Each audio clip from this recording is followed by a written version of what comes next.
Assalamualaikum warahmatullahi wabarakatuh. Alhamdulillahirabbil alamin. Wassalatu wassalamu ala asyrafil anbiya'i wal mursalin wa ala alihi washabbihi ajma'in. Amma ba'd. Saudaraku sebangsa setanah air yang saya hormati, saya cintai. Selama 10 tahun Jokowi berkuasa, kekuasaannya tidak berbingkai moral. Karena itu, Sri Mulyono yang sangat menyedihkan ini akhirnya tidak mampu membedakan mana yang hak, yang benar, dan mana yang batil, yang salah.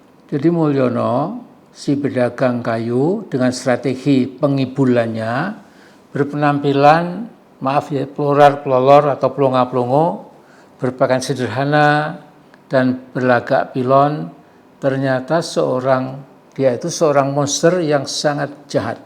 Dalam dictionary.com, monster didefinisikan sebagai any creature grossly deviating from normal shape, behavior, or character. A person who provokes or elicits horror by wickedness, cruelty, etc. Jadi padanan atau sinonim monster adalah devil, demon, brute, fiend. Ya. Jadi monster adalah penjahat hantu. Jangan lupa semua hantu berani melawan Tuhan. Monster menyembah hantu, bukan menyembah Tuhan. Saudaraku, 10 tahun berkuasa, Sri Mulyono yang sombong, tengil, pekok dan ugal-ugalan ini menginjak-injak konstitusi, menghancurkan demokrasi dan menindas rakyat sendiri. Jadi keluarga kendir nan pekok ini tidak peduli dengan kemarahan rakyat.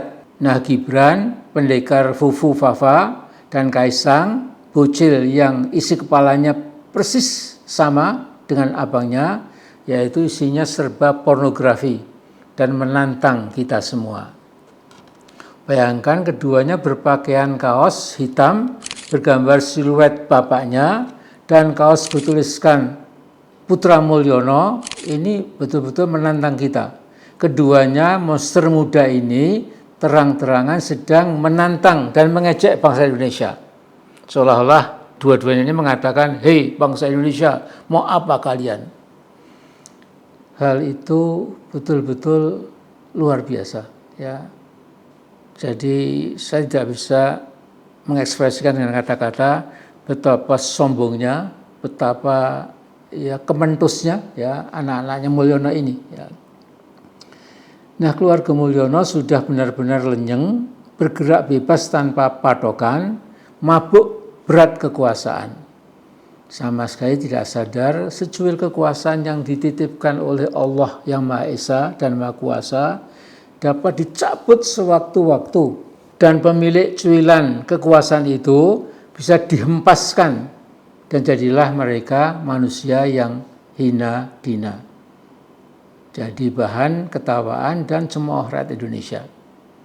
Jadi ini sesungguhnya bisa diambil dari surat Ali Imran ayat 26 yang berbunyi Qulillahumma malikal mulki tu'til mulka man tasya' wa tanzi'ul mulka mimman tasya' wa tu'izzu man tasya' wa tudhillu man tasya' biyadikal khair innaka ala kulli syai'in qadir. Ya.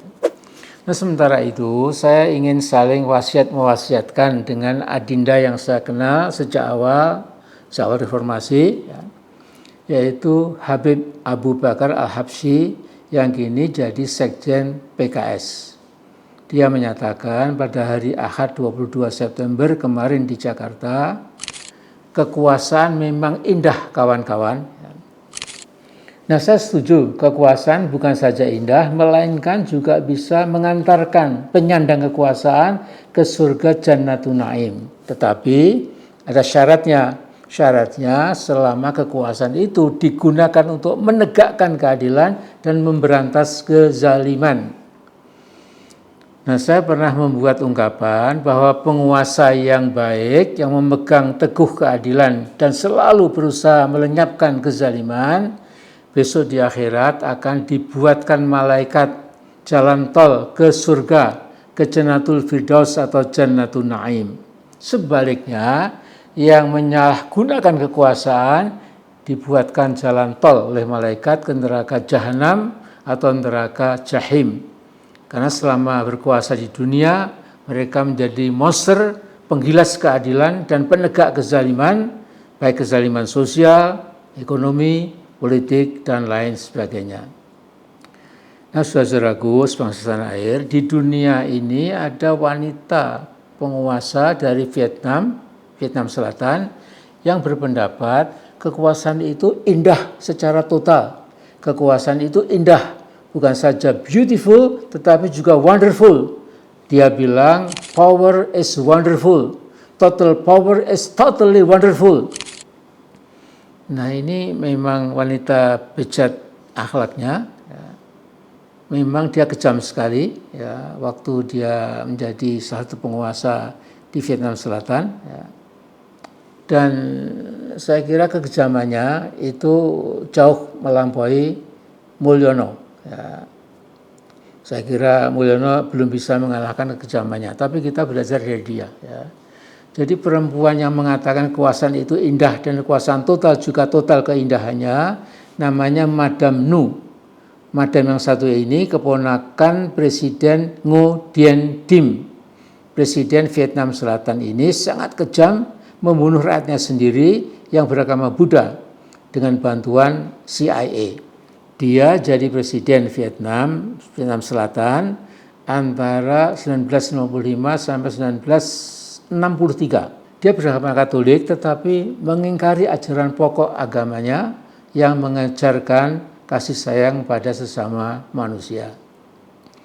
Nah, saudara, saya ingin mengingatkan dalam video ini bahwa sesungguhnya Islam dengan ajarannya yang lengkap untuk kehidupan kita di dunia dan akhirat, sesungguhnya juga memberikan semacam blueprint atau cetak biru buat pengelolaan kekuasaan yang adil, egaliter, demokratis, bermoral, dan rasional.